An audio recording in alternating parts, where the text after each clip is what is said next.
In 2001, Ricky Gervais and Stephen Merchant gave birth to arguably the most influential comedy show of all time. In the years following, they collaborated on project after project, XFM radio shows, Extras, Life's Too Short, The Ricky Gervais Show, and An Idiot Abroad, all arguably some of the most important comedy to ever come out of Britain. In recent interviews, since no longer working together, Steve has always directly championed his collaborators, Ricky and Karl Pilkington. And it was just, there was like a magic dust to it. Ricky, on the other hand, has only ever briefly mentioned them when questioned directly about them. And he opened his mouth, and I just thought, okay, this is gold.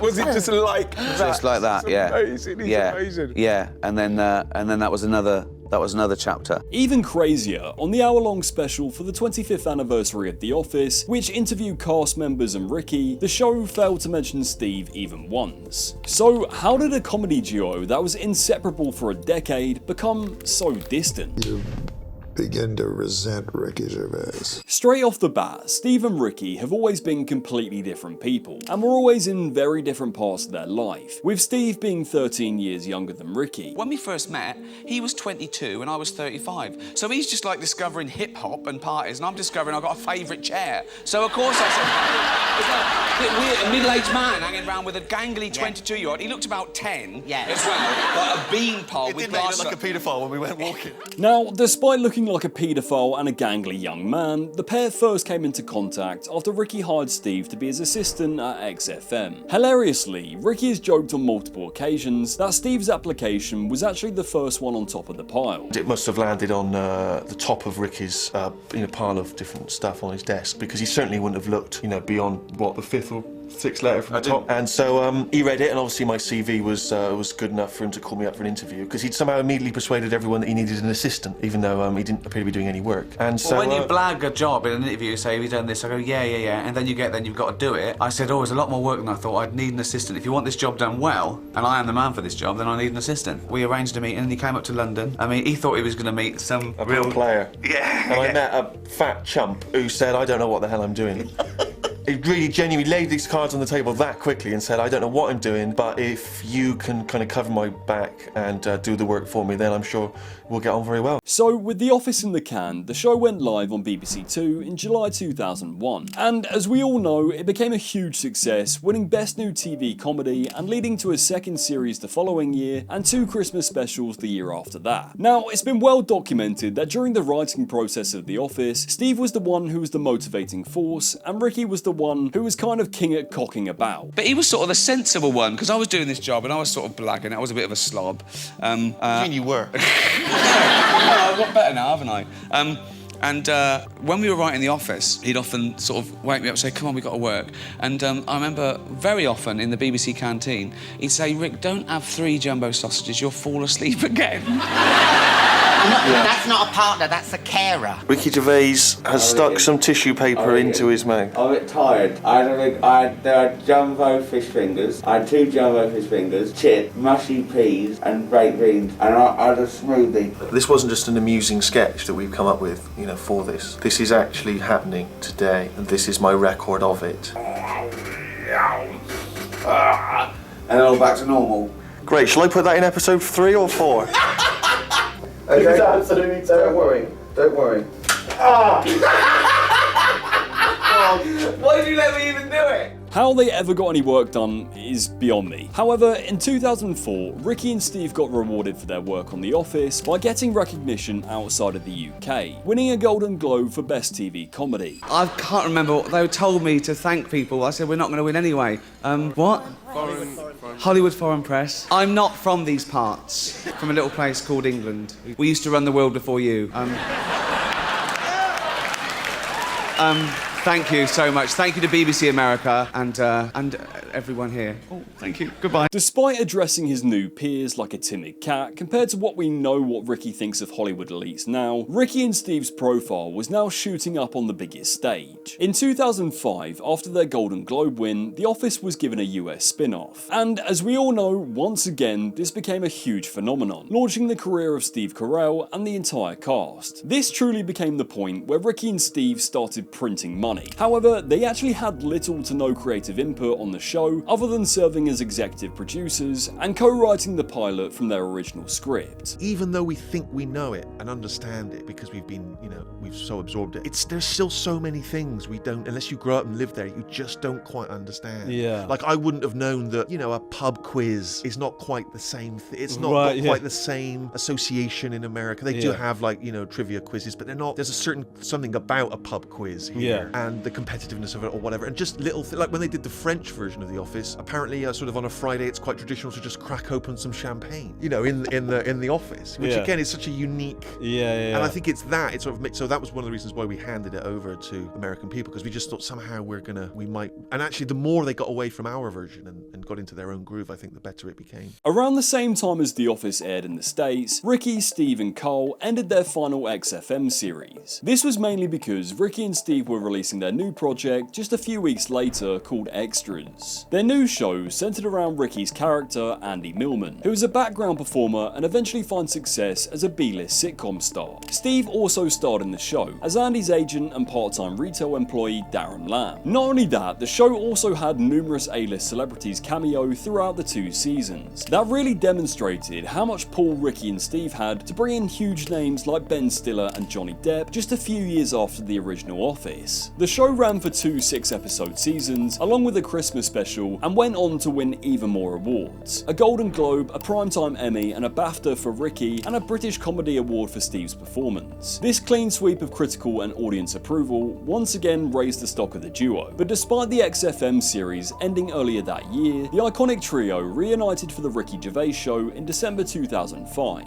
A podcast that would kind of be similar to the XFM days, but explore Karl's brain a lot more. Iconic segments like Monkey News and Karl's Diary became some of the most hilarious observations and quotes ever put to tape. However, the podcast actually became a way to keep doing the show while balancing all of their other projects going on. Definitely didn't invent it. But I was close, and I was probably the first sort of high-profile person to start a podcast. And it's connected in a way, like people still talk about the stuff you said on that now. Right? I know. Well, it still pops up in the charts now because it's just. I think we, did so many, and it's just there. And it's. I think it's because it's so finite. Most podcasts just go on forever. First of all, I heard of it. I was on XFM, and they were talking about their streaming U2's concert as a podcast. Right? And I thought, podcast? What's that? Well, you just put it on the internet. Oh, all right. Okay, great. And I thought that's good. So it's on the internet. So it's global, which excited me. You can. If this was live, I thought,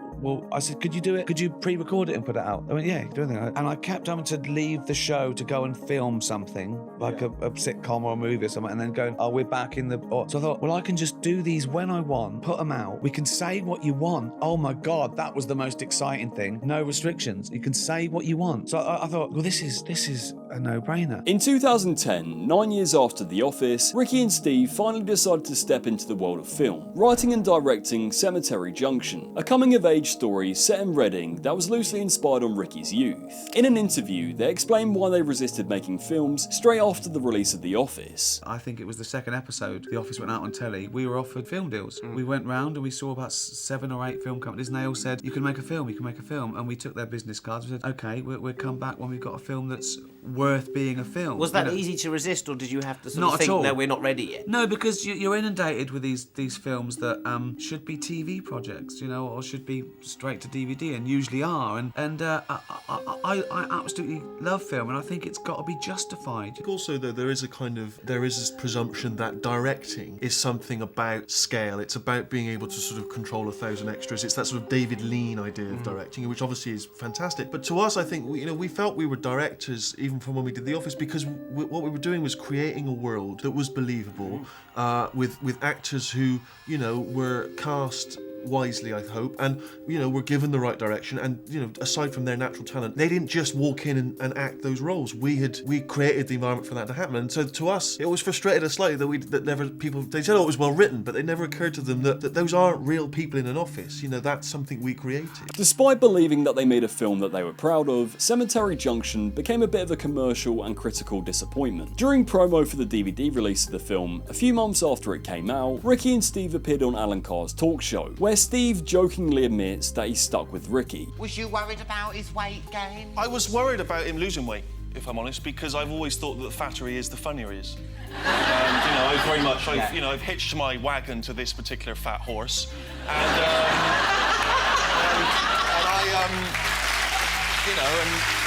I would like to just milk him for, say, another 10 years, and then he could have a massive heart attack, but by that time...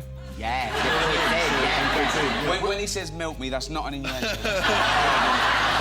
Thanks. He's never milked me. Yeah. It's not that sort of relationship. Yeah, clarify that now. You have not been milked by Stephen Merchant. Never, yeah.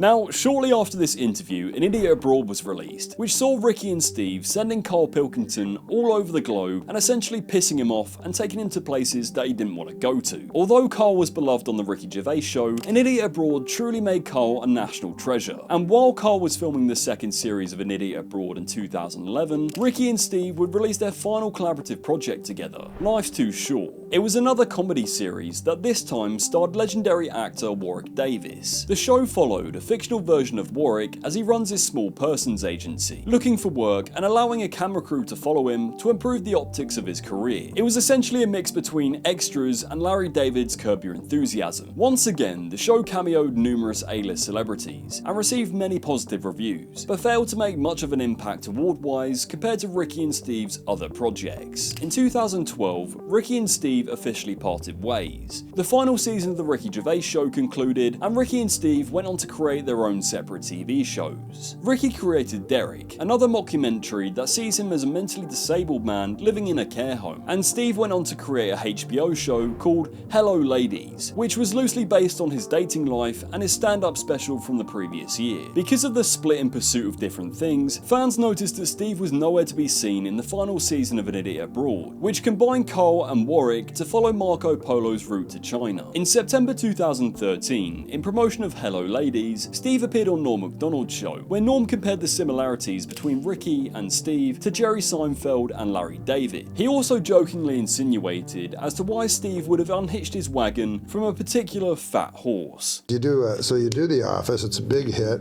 you begin to resent Ricky Gervais. I mean, that's what you said, I didn't say. Yeah. His success, not him. No, I didn't resent him.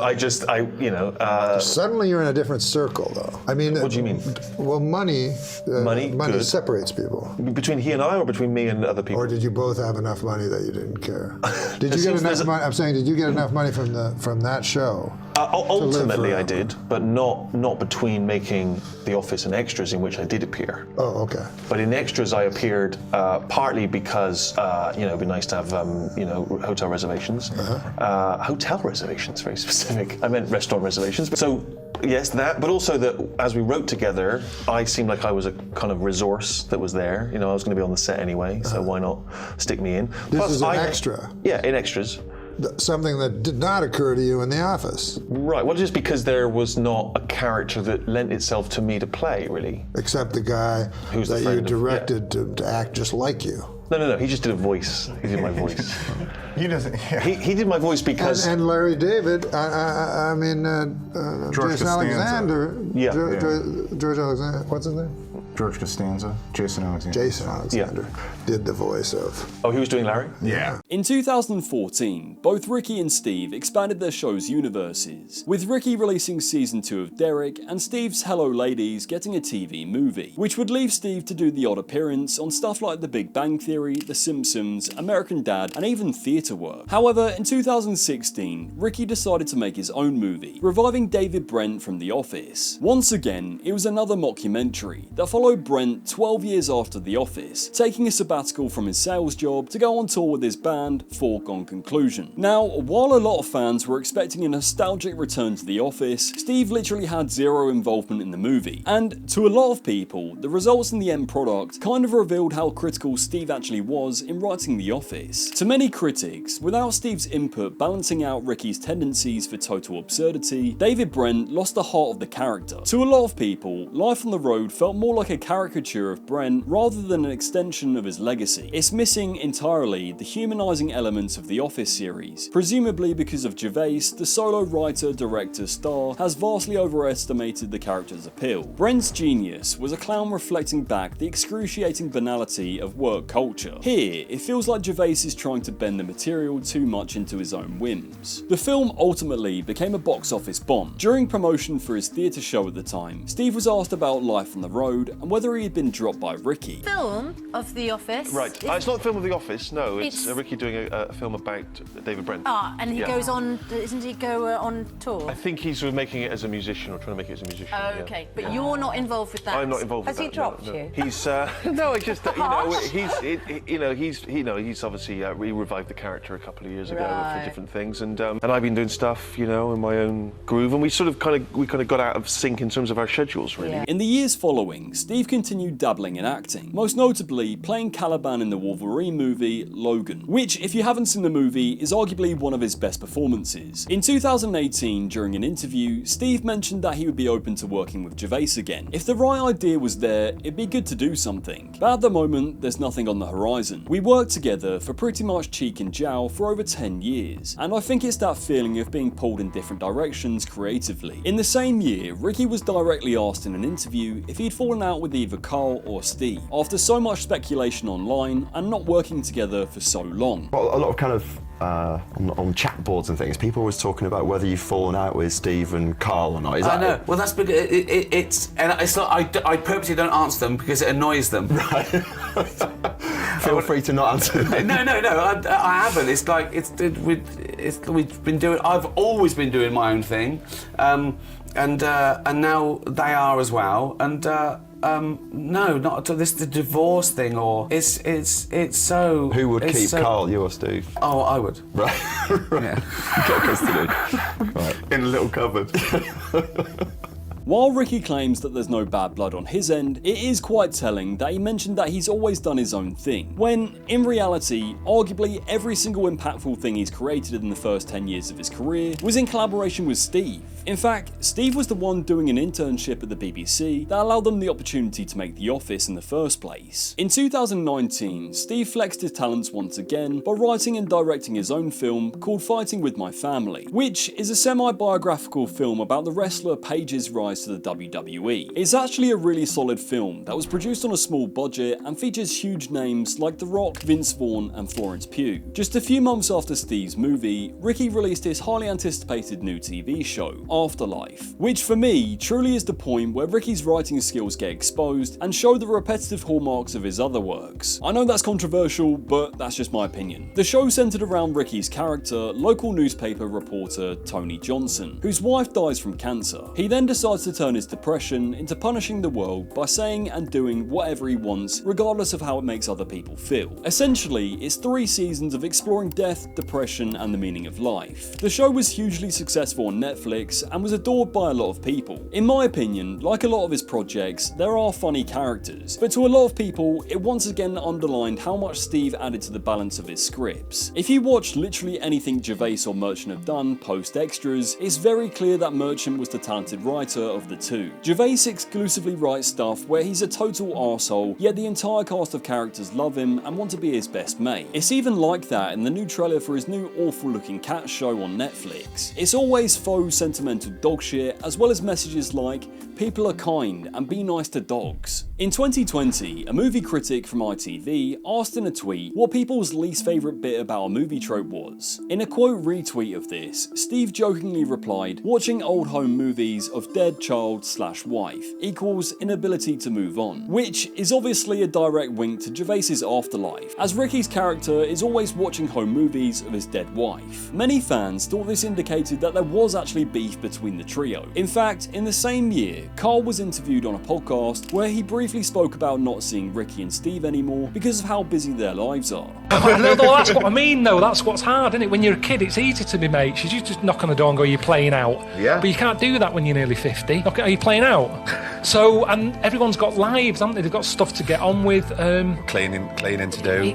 And the weird thing is, it's a bit like seeing you today because we're doing this. It's the same with like Ricky and Steve. I haven't seen them for ages because we're not doing a podcast or we're not doing a show together or whatever. So you sort of drift apart a bit, and then you're doing your thing and they're doing theirs. And then when you do have a minute and you send a text and go, do you want to meet up? It's like, you should have told me. I've got plans. And it's like, well, I didn't know I was going to be free, to be honest. It's just that I'm about. On the off chance. Yeah. It's like, no. And before you know it, it's like, geez, I haven't seen each other for ages. So this short clip kind of reaffirmed that there wasn't some massive fight, but more of a lack of anything to work on together anymore. But what's interesting is that although Ricky claims that there's no bad blood on his end, he never actually seems to give direct anecdotes about his two former colleagues, even though their careers were so tightly intertwined. In amongst the speculation of drama, people pointed to an interview with Ricky on David Letterman back in the day. You see, in the early 80s, Ricky was in a pop band called Sonona Dancing, which he formed with his friend Bill McRae while at university. However, during his interview with Letterman, he struggled to mention Bill's name at all. This is from an earlier part of your career